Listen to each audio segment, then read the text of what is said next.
Bismillahirrahmanirrahim. Bismillahirrahmanirrahim. Assalamualaikum warahmatullahi wabarakatuh. Allahumma sholli ala sayyidina Muhammad wa ala ali sayyidina Muhammad. Sahabat beriman yang dirahmati Allah, hingga saat ini dipercaya masih ada orang yang bergelut dengan aktivitas ilmu hitam seperti santet. Ilmu hitam sendiri telah dipercaya masyarakat sejak berabad-abad lalu. Mereka percaya penyakit yang menurut mereka tidak jelas asal muasalnya adalah akibat pengaruh ilmu hitam. Ilmu hitam bisa berupa santet, sihir, teluh, dan masih banyak lagi nama yang populer di masyarakat. Namun meskipun demikian, banyak juga yang mempercayai bahwa ilmu hitam, khususnya santet, telah menjadi sesuatu yang punah atau bahkan hanya mitos di masa lalu. Padahal meski saat ini telah memasuki zaman modern, namun masih ada orang yang menggunakan black magic untuk melancarkan segalanya. Salah satunya seperti melancarkan cinta dengan memperdaya orang yang disukainya menggunakan ilmu hitam atau yang lebih dikenal dengan guna-guna. Namun jika tak menyukai seseorang, maka akan mengirimkan hal-hal yang menyakitkan seperti santet, di mana santet dalam jangka waktu tertentu bisa membuat seseorang lumpuh, gila, hingga tewas mengenaskan. Dan sayangnya tidak ada bukti fisik yang dapat dilacak untuk orang-orang yang menggunakan jalur santet untuk menyakiti orang lain. Sebelum ilmu santet tersebut merasuk semakin dalam, ada baiknya untuk mengenali ciri-ciri umum seseorang yang menjadi sasaran black magic. Apa sajakah ciri-cirinya? Berikut ulasan selengkapnya mengenai ciri-ciri seseorang yang diserang dengan ilmu hitam, khususnya santet. Yang pertama, hatinya selalu gelisah. Salah satu tanda awal seseorang menjadi sasaran penyerangan ilmu hitam atau santet adalah dirinya selalu merasakan perasaan gelisah tak menentu. Anehnya, kegelisahan tersebut tidak ada penyebab pastinya, namun keadaan ini benar-benar membuatnya merasa tidak nyaman. Hal ini akan terus mengganggunya hingga tubuhnya dikuasai dan dikendalikan oleh makhluk halus yang dikirimkan seseorang kepadanya. Ciri yang kedua, sering berpandangan kosong. Ciri selanjutnya adalah sering merasa kosong atau tiba-tiba saja melamun dengan pikiran yang kosong. Selain itu, mereka akan lebih menyukai kesendirian, berdiam diri, dan merasa tak nyaman jika berada di lingkungan yang ramai. Tidak hanya itu, beberapa sikap akan berubah kepada orang terdekat, seperti keluarga, teman, maupun pasangan.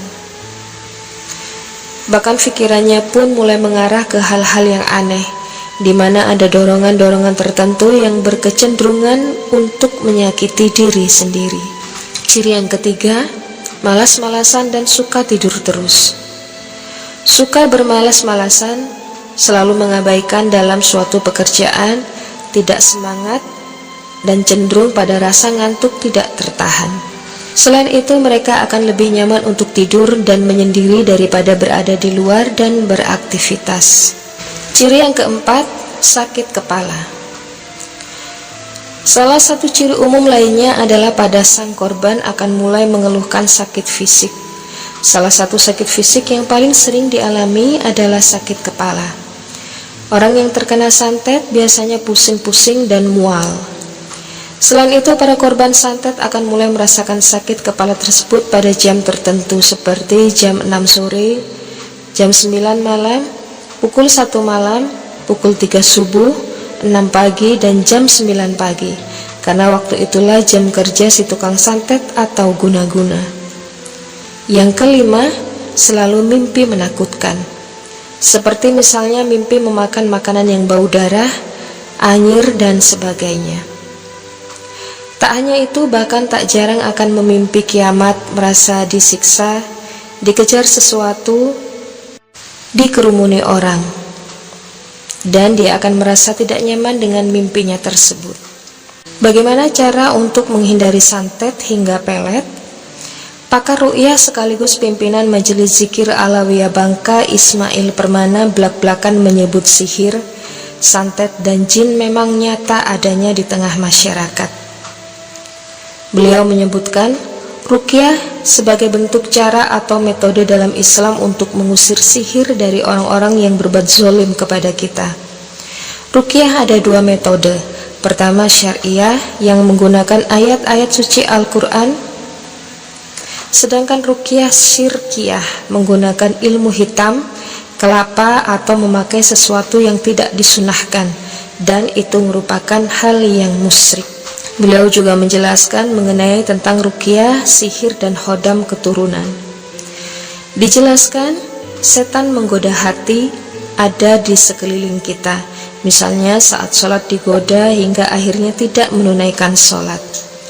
Beliau juga menyebut di antara ciri-ciri orang yang dimasuki jin bisa dilihat dari tingkah laku orang tersebut.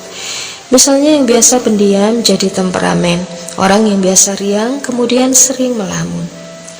Caranya dengan ruqyah mandiri.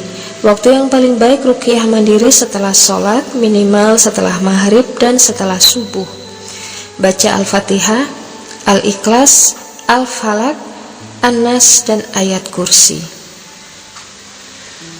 Namun apabila seperti santet, sihir, dan hodam keturunan memang harus memerlukan bantuan dari peruqyah. Akibat kena sihir bisa membuat wajah manusia kurang bersinar dan terlihat lebih hitam. Santet bagian dari ilmu sihir yang ditujukan kepada orang yang menyakiti fisik maupun batin. Kalau disantet sakit di tempat yang sama, misalnya di kepala atau tangan, memang benar ada benda dalam bentuk nyata seperti beling, jarum, atau benda lainnya. Hanya saja melibatkan ilmu gaib, melibatkan jin untuk menyakiti sasaran.